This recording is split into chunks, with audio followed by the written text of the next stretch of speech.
दुनिया में गुन्नीसो है।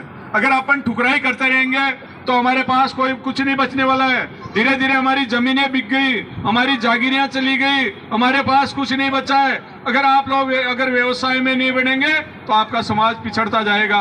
अगर पैसा होगा तो आप राजनीतिक में भी आप कदम रख लोगे, आप अपने बच्चों को भी अच्छी तरह पढ़ाई करा दोगे, आप लोग अपना घर भी अच्छी तरह संचालित कर लोगे।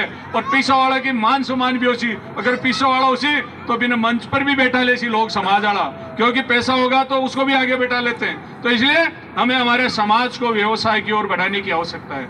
और व्यवसाय की ओर आप बढ़ोगे तो आपका समाज ताकतवर होगा।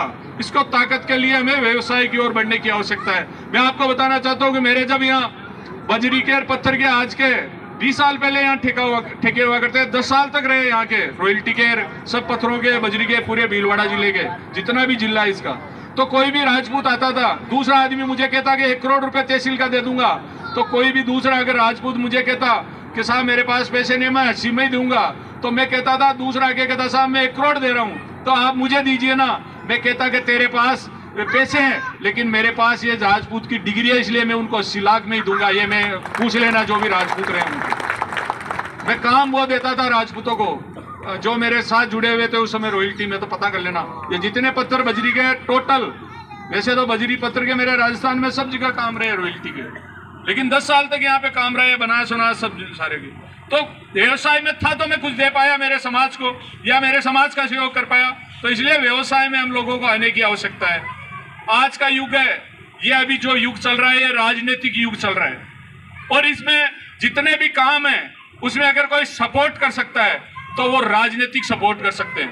राज से पहले भी जैसे राव साहब के बुजुर्ग होंगे तो वो पहले जब उनका राज होता था तो वो बेटे उसको कह देते तेरे ये 10 बीघा जमीन ले ले, तू तेरे ये काम तेरी मदद कर देंगे, तेरा वो काम कर देंगे। किसी के काम पड़ता तो उसको नौकरी लगा देते थे। तो ये सारा काम आज का युग है राजनीतिक से संचालित होता है। ये जितने भी है ना, जितने भी आज जो हम चाहे व्यवसाय में हो, शिक्षा में हो, नौकरी में हो, कोई मदद कर सकता है तो वो राजनीतिक से आप मदद कर सकते हो। राजनीतिक युग है और इसके लिए हमें चिंतन करने की आवश्यकता भी भंवर सिंह जी रेटा साहब ने भी बताया, हमारे ईश्वर बंधु जी बनाने भी बताया कि कितना अच्छा एक एक बात बताई कि अगर आप लोग राजनीतिक में चिंतन नहीं करोगे तो आप कुछ नहीं कर पाओगे। जिस प्रकार से मैं आपको बताना चाहता हूं आज जो भीलवाड़ा की राजनीतिक जो मतलब जो स्थिति बनी हुई है वही अजमेर की राजनीतिक स्थिति बन गई थी। मैं आपको बताना चाहता हूं, ना तो कांग्रेस वहां से टिकट देती थी, न वहां पे भारतीय जनता वहां से पार्टी टिकट देती थी, और वहां पे धीरे धीरे राजपूतों का अस्तित्व समाप्त होने को जा रहा था। जब मैं वहां पे मैं बताना चाहता हूं कि मैं नागौर का रहने वाला था और मेरा कर्म भूमि जन्मभूमि मेरी नागौर है पलाड़ा, लेकिन मेरी कर्म भूमि मेरी अजमेर जिला थी। और उस समय मेरे मन में आया कि अगर मेरा धीरे धीरे राजपूत समाज को ये राजनीतिक से वंचित करते जा रहे हैं, जो इनका प्रतिनिधित्व मिलना चाहिए था वो प्रतिनिधित्व समाप्त हो रहा है। मैं पहले बार 2003 में निर्दलीय चुनाव लड़ा था पुष्कर से, और जब मेरी बहुत कम उम्र थी, और उसका अलग जगह कि बाद में कभी भी भारतीय जनता पार्टी और कांग्रेस ने ये हिम्मत नहीं करी कि कोई राजपूत का टिकट काट दे। हर बार राजपूत को टिकट मिलती है, कांग्रेस से भी मिलती है और बीजेपी से भी मिलती है। लेकिन लड़ाई लड़ने के लिए युद्ध में उतरना पड़ा, शहीद होना पड़ा, लेकिन कभी परवाह नहीं करी कि हम इस समाज को किस प्रकार से आगे बढ़ा सकते हैं, समाज के लिए किस प्रकार से संघर्ष कर सकते हैं। उसके लिए हमने संघर्ष किया और अजमेर में राजपूतों का राज स्थापित करने का प्रयास किया। आजादी के बाद में कोई आज तक वहां पृथ्वीराज चौहान के बाद में राजपूत राज नहीं कर पाए वहां पे।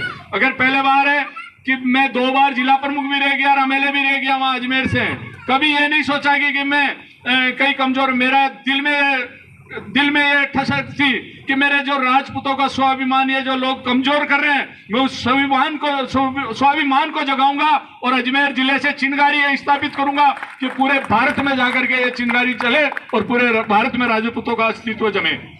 और इसके लिए हम संघर्ष करते हैं। मैं कभी कोई इस बात के लिए मैं ये नहीं करता क्योंकि मैं 3600 कौम को साथ लेके चलता हूं। ये भी नहीं कि राजपूत है, कभी पहले भी राजपूत जिस गांव में बसते थे वो सब जाति और सब समाज को लेके बसते थे। आप लोगों का कितना सम्मान है, आज भी एक गांव में अगर राजपूत रहता है उसके 3600 कौम उसका साथ देती है, 3600 कौम उसका सम्मान करती है। अच्छा, आप भी 3600 कौम का सम्मान करते हो, और लोग जातिवाद करते हैं, लेकिन राजपूत कभी जातिवाद नहीं करते हैं, राजपूत न्याय करते हैं, राजपूत न्याय के साथ खड़ा रहता है।